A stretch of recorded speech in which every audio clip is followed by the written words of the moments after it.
ప్రతి రాజకీయ పార్టీకి ఒక అజెండా ఉంటుంది, ప్రత్యేక వ్యూహం ఉంటుంది. ఆ వ్యూహానికి తగ్గట్టు ఆ పార్టీల నేతలు వ్యవహరిస్తూ ఉంటారు. మొన్న పవన్ పై తెలంగాణ నేతలు చేసిన వ్యాఖ్యల వెనుక ఒక వ్యూహం ఉన్నట్లు అర్థమవుతోంది. ముందుగా బీఆర్ఎస్ వారు స్పందించారు. తర్వాత కాంగ్రెస్ వరుసగా స్పందించి విమర్శలు చేశారు. అయితే ఈ విమర్శల వెనుక భవిష్యత్తు వ్యూహం ఉన్నట్టు తెలుస్తోంది.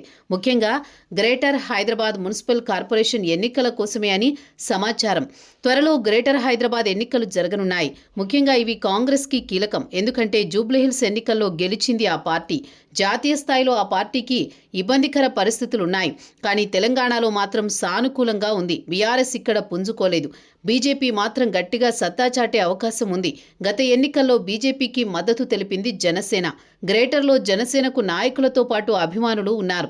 ఆపై సినీ గ్లామర్ ఉండడంతో పవన్ తెలిపే మద్దతు కాంగ్రెస్ పార్టీకి ఇబ్బందికరంగా మారే అవకాశం ఉంది. అందుకే ముందు జాగ్రత్త చర్యగా పవన్ను కట్టడి చేసేందుకు కాంగ్రెస్ నేతలు ముందుకొచ్చి విమర్శలు చేసినట్టు అర్థమవుతోంది. తెలంగాణలో ఇప్పటికే తెలుగుదేశం పార్టీ తటస్థ వైఖరి అవలంబిస్తోంది. కేంద్రంలో ఎన్డీఏలో టీడీపీ కీలక భాగస్వామి. ఆ లెక్కన తెలంగాణలో బీజేపీకి టీడీపీ మద్దతు తెలపాలి. అయితే తెలంగాణ ప్రజల్లో టీడీపీపై ఒక రకమైన వ్యతిరేక భావన ఉంది. అందుకే అక్కడ బీజేపీ టీడీపీ సహకారం కోరడం లేదు. అలాంటి పరిస్థితుల్లో టీడీపీకి బలమైన క్యాడర్ ఉంది.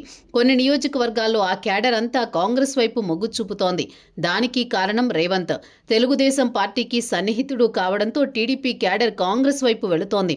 అదే సమయంలో జనసేన క్యాడర్ బీజేపీ వైపు వెళ్లే ప్రమాదకరమని గుర్తించి కాంగ్రెస్ అందుకే పవన్ విషయంలో తెలంగాణ నేతలు శృతిమించి విమర్శలు చేసినట్టు అర్థమవుతోంది.